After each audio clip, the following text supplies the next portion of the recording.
नमस्कार दोस्तों, माँ हिंदी के साहित्यिक चैनल पर आपका स्वागत है।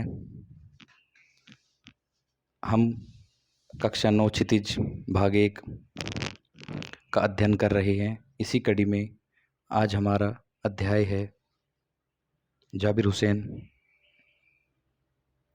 सांवले सपनों की याद। इस अध्याय को हम देखेंगे आज। जाबिर हुसैन, आइए अपना अध्याय शुरू करते हैं। जाबिर हुसैन का जन्म 1945 में गांव नौनही राजगीर, जिला नालंदा, बिहार में हुआ। इनका जन्म 1945, गांव नौनही राजगीर, जिला नालंदा, बिहार में। वे अंग्रेजी भाषा एवं साहित्य के प्राध्यापक रहे। सक्रिय राजनीति में भाग अंग्रेजी भाषा किस भाषा के प्राध्यापक रहे, तो ये ध्यान रखेंगे, अंग्रेजी भाषा के। कौन? जाबिर हुसैन के बारे में बातें चल रही हैं। हम पुनः एक बार दोहरान कर लेते हैं। जाबिर हुसैन का जन्म 1945, नौनही राजगीर में, जिला नालंदा, बिहार में। ये अंग्रेजी भाषा साहित्य के प्राध्यापक रहे हैं। सक्रिय राजनीति में भाग लेते हुए 1977 में मुंगेर से, कब? 1977 में। कहाँ से? मुंगेर से बिहार विधानसभा के सदस्य निर्वाचित हुए। बिहार विधानसभा के सदस्य निर्वाचित हुए, अर्थात ये एमएलए रहे हैं। मंत्री भी बने, उसके बाद मंत्री बने। 1995 में बिहार से विधान परिषद के सभापति भी बने।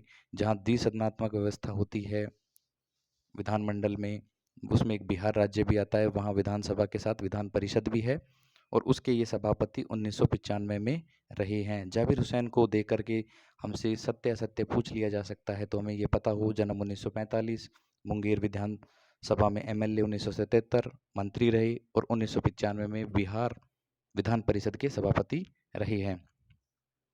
आगे चलते हैं। जाबिर हुसैन हिंदी, उर्दू, अंग्रेजी तीनों भाषाओं में समान अधिकार के साथ लेखन करते रहे हैं। उनकी हिंदी रचनाओं में जो आगे है, डोला बीबी का मजार, डोला बीबी का मजार, अतीत का चेहरा, लोगा, एक नदी रेत भरी, एक नदी रेत भरी प्रमुख हैं। इनकी रचनाओं में हम पढ़ लेते हैं। जो आगे है, डोला बीबी का मजार, अतीत का चेहरा, लोगा, एक नदी रेत भरी, ये इनकी प्रमुख रचनाएं हैं। अब इनके बारे में थोड़ा जान लेते हैं हम। अपने लंबे राजनीतिक सामाजिक जीवन के अनुभवों में उपस्थित आम आदमी के संघर्षों को उन्होंने अपने साहित्य में प्रकट किया है। संघर्षरत आम आदमी और विशिष्ट व्यक्तियों पर लिखी गई उनकी डायरियां चर्चित प्रशंसित हुई। जाबिर हुसैन ने डायरी विधा में एक अभिनव प्रयोग किया जो अपनी प्रस्तुति शैली और शिल्प में नवीन है।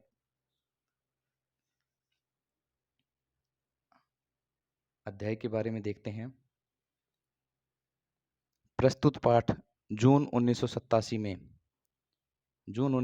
में प्रसिद्ध पक्षी विज्ञानी सालिम अली की मृत्यु के तुरंत बाद डायरी शैली में लिखा गया संस्मरण है। डायरी शैली में लिखा गया संस्मरण किस प्रकृति का? यह अध्याय हमारे सामने आने वाला है, वह है डायरी शैली में लिखा गया संस्मरण। पूछा जाए तो क्या है? संस्मरण। किस शैली में लिखा गया? डायरी शैली में। किसकी मृत्यु के उपरांत? पक्षी विज्ञानी सालिम अली। कब लिखा गया? जून 1987 में। इस अध्याय के बारे में हमें यह जानकारी प्राप्त हो चुकी है। आगे देखते हैं।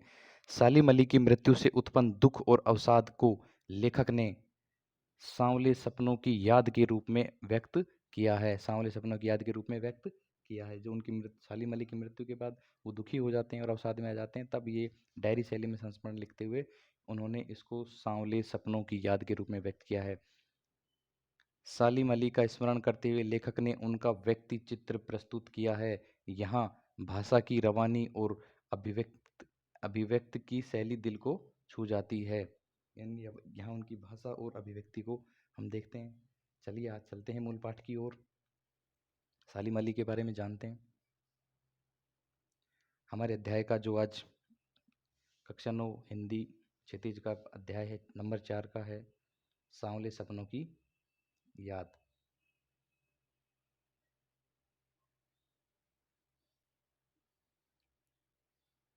पक्षियों के बारे में यहाँ पक्षी प्रेम दिखेगा, अर्थात यहाँ सालिम अली के जो पक्षी प्रेम है उसको यहाँ दिखाया गया है। सुनहरे परिंदों के खूबसूरत पंखों पर सवार सांवले सपनों का एक हुजूम मौत की खामोश वादी की तरफ अग्रसर है। कोई रोक टोक सके कहाँ संभव है। इस हुजूम में आगे आगे चल रहे हैं सालिम अली। जो उनकी मृत्यु के बाद का जो दृश्य है वहाँ ये प्रस्तुत कर रहे हैं। अपने कंधों पर सैलानियों की तरह अपने अंतहीन सफ़र का बोझ उठाए, लेकिन यह सफ़र पिछले तमाम सफ़रों से भिन्न है। भीड़-भाड़ की ज़िंदगी और तनाव के माहौल से सालिम अली का यह आखिरी पलायन है। अब तो वो उस वन पक्षी की तरह प्रकृति में विलीन हो रहे हैं, जो ज़िंदगी का आखिरी गीत गाने के बाद मौत की गोद में जा बसा है। कोई अपने जिस्म की हरारत और दिल की धड़कन देखकर भी उसे लौटाना चाहे, तो वह पक्षी अपने सपनों के गीत दोबारा कैसे गा सकेगा। अर्थात जीवन के कटु सत्य को बताया गया है कि अंतिम जो लक्ष्य है वो क्या है।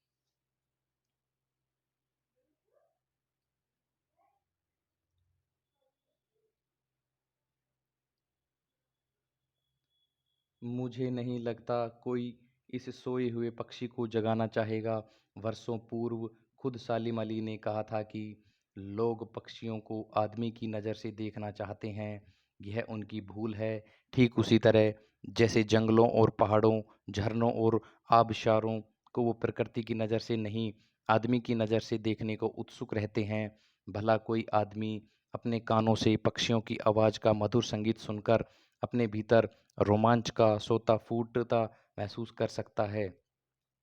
एहसास की ऐसी ही एक ऊबड़-खाबड़ ज़मीन पर हम पर जन्मे मिथक का नाम है सालिम अली। पता नहीं इतिहास में कब कृष्ण ने वृंदावन में रासलीला रची थी और शोख गोपियों को अपनी शरारतों का निशाना बनाया था। कब माखन भरे भांडे फोड़े थे और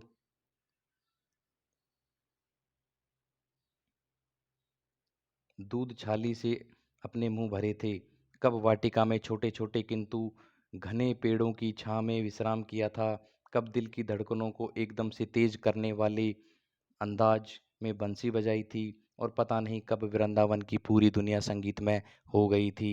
पता नहीं यह सब कब हुआ था, लेकिन कोई आज भी वृंदावन जाए तो नदी का सांवला पानी उसे पूरे घटनाक्रम की याद दिला देगा। हर सुबह सूरज निकलने से पहले जब पतली गलियों से उत्साह भरी भीड़ नदी की ओर बढ़ती है तो लगता है जैसे उस भीड़ को चीरकर अचानक कोई सामने आएगा और बंसी की आवाज़ पर सब किसी के कदम थम जाएंगे। हर शाम सूरज ढलने से पहले जब वाटिका का माली सैलानियों को हिदायत देगा तो लगता है जैसे सब कुछ ही क्षणों में वो ही वो कहीं से आ टपकेगा और संगीत का जादू वाटिका से भरे पूरे माहौल पर छा जाएगा। वृंदावन कभी कृष्ण की बांसुरी के जादू से खाली हुआ है क्या? यहाँ वृंदावन के पूर्व और वर्तमान को लाने की कोशिश की है, वर्तमान में पूर्व के दृश्यों को लाने की कोशिश की है हमारे लेखक ने। और इसके बाद सालिम अली के से उनको जोड़ा है कि किस प्रकार से सालिम अली अंतिम यात्रा पर हैं और तो क्या वो उनका अस्तित्व समाप्त हो गया है या बना रहेगा, उस बारे में यहाँ विचार प्रस्तुत कर रहे हैं। देखिए आगे।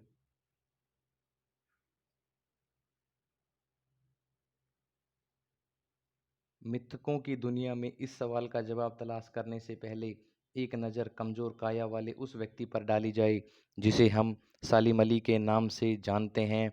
उम्र की सती तक पहुंचने में थोड़े ही दिन तो बच रहे थे। संभव है लंबी यात्राओं की थकान ने उनके शरीर को कमज़ोर कर दिया है और कैंसर जैसी जानलेवा बीमारी उनकी मौत का कारण बनी हो, लेकिन अंतिम समय तक मौत उनकी आंखों से वह रोशनी छीनने में सफल नहीं हुई जो पक्षियों की तलाश और उनकी हिफाजत के प्रति समर्पित थी।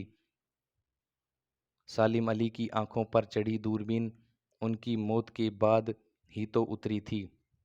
अर्थात पक्षियों के प्रति जो उनका लगाव था और पक्षियों की जो उनकी खोज का पक्षी विज्ञानी थे तो उनकी खोज का जो उन्हें कार्य किए थे वह अंत समय तक उनके साथ बने हुए थे। उन जैसा बर्ड वॉचर शायद ही कोई हुआ हो, लेकिन एकांत क्षणों से में सालिम अली बिना दूरबीन भी देखे गए हैं। दूर क्षितिज तक फैली जमीन और झुके आसमान को छूने वाली उनकी नज़रों में कुछ कुछ वैसा ही जादू था जो प्रकृति को अपने घेरे में बांध लेता है। सालिम अली उन लोगों में थे जो प्रकृति के प्रभाव में आने के बजाय प्रकृति को अपने प्रभाव में लाने के कायल होते हैं। उनके लिए प्रकृति में हर तरफ एक हंसती खेलती रहस्य भरी दुनिया पसरी थी। यह दुनिया उनकी बड़ी मेहनत से अपने लिए गढ़ी थी। उन्होंने पक्षियों की जो दुनिया बनाई उसके बारे में, इसके गढ़ने में उनकी जीवन साथी तहमीना ने काफ़ी मदद पहुंचाई थी। तहमीना को हम यहाँ बिल्कुल याद रख लेंगे कि सालिम अली की जो जीवन साथी उनका नाम है तहमीना ने काफ़ी मदद पहुंचाई थी। तहमीना स्कूल के दिनों से उनकी सहपाठी रही थी। अपने लंबे रोमांचकारी जीवन में ढेर सारे अनुभवों के मालिक सालिम अली एक दिन केरल के साइलेंट वैली को रेगिस्तानी हवा के झोंकों से बचाने का अनुरोध लेकर केरल की साइलेंट वैली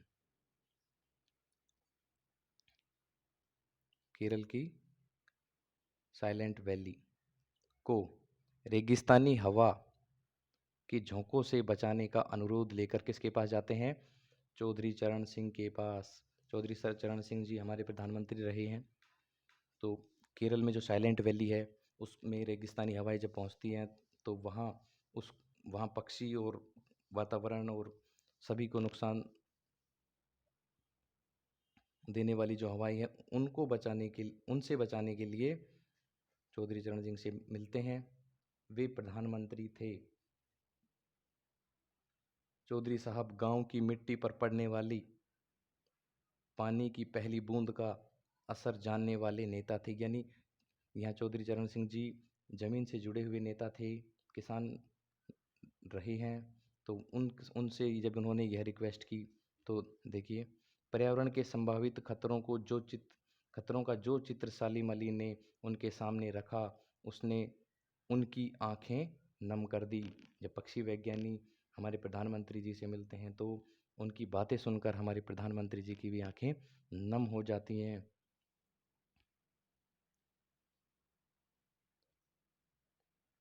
आज सालिम अली नहीं हैं, चौधरी साहब भी नहीं हैं। कौन बचा है जो अब सौंधी माटी पर उगी फसलों के बीच एक नए भारत की नींव रखने का संकल्प लेगा? कौन बचा है जो अब हिमालय और लद्दाख की बर्फीली जमीनों पर जीने वाले पक्षियों की वकालत करेगा?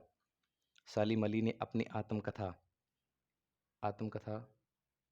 इसको हम याद करेंगे, फॉल ऑफ ए स्पैरो। सालिम अली ने अपनी आत्मकथा का नाम रखा था फॉल ए स्पैरो। मुझे याद आ गया, D.H. लॉरेंस की मौत के बाद लोगों ने उनकी पत्नी फ्रीडा लॉरेंस, D.H. लॉरेंस की पत्नी कौन थी? Frieda Lawrence. अध्याय के अनुसार ये नाम भी हम याद रखेंगे पात्रों के। D.H. लॉरेंस पत्नी फ्रीडा लॉरेंस। D.H. लॉरेंस की मौत के बाद लोगों ने उनकी पत्नी फ्रीडा लॉरेंस से अनुरोध किया कि वह अपने पति के बारे में कुछ लिखे। फ्रीडा चाहती तो ढेर सारी बातें लॉरेंस के बारे में लिख सकती थी, लेकिन उसने कहा, मेरे लिए लॉरेंस के बारे में कुछ कहना या लिखना संभव नहीं है, अर्थात असंभव सा है। मुझे महसूस होता है मेरी छत पर बैठने वाली गोरैया लॉरेंस के बारे में ढेर सारी बातें जानती है, मुझसे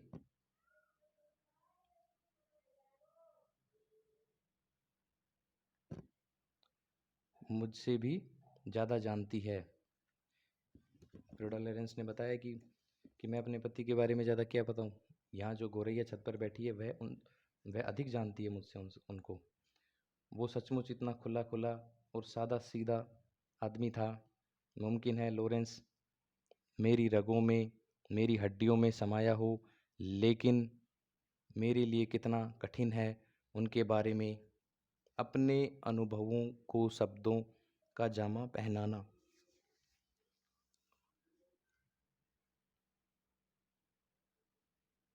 उसके बारे में अपने अनुभवों को मेरे शब्दों का जामा पहनाना, यानी उनके अनुभवों के बारे में बताना मेरे लिए लगभग असंभव सा है। मुझे यकीन है मेरी छत पर बैठी गौरैया उसके बारे में और हम दोनों के बारे में मुझसे ज़्यादा जानकारी रखती है। जटिल प्राणियों के लिए साली मली हमेशा एक पहेली बने रहेंगे।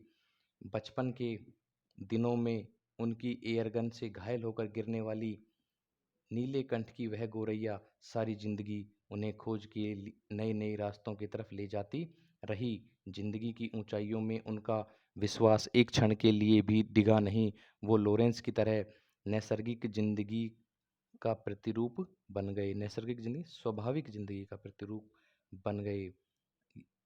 इनके पक्षी विज्ञानी बनने के पीछे क्या घटना रही, तो यहाँ हम यह चीज़ बता देंगे। बचपन के दिनों में उनकी एयरगन से घायल होकर गिरने वाली नीले कंठ की वह गौरैया सारी जिंदगी उन्हें खोज में नए नए रास्तों की तरफ ले जाती रही। एयरगन से नीले कंठ की गौरैया। सालिम अली प्रकृति की दुनिया में एक टापू बनाने की बजाय अथाह सागर बनकर उभरे थे।